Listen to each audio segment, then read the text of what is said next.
南投县迎北国中的亮亮队到荷兰参加民俗艺术节，得到真侪掌声甲鹅肉啊回国咯。县长柯淑华讲，因是南投之光。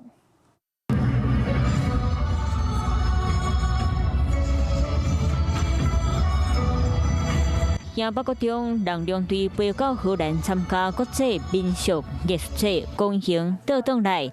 县长柯淑华特别接见，肯定囡仔，让世界看到南投文化水。我们在鞠躬的时候呢，现场充满了掌声，那掌声至少到1分钟之多。那我相信各位同学也是在鞠躬的那一瞬间，是一个非常感动的事情哦。学生嘛特别为荷兰找2只布红仔亲手送给县长做纪念。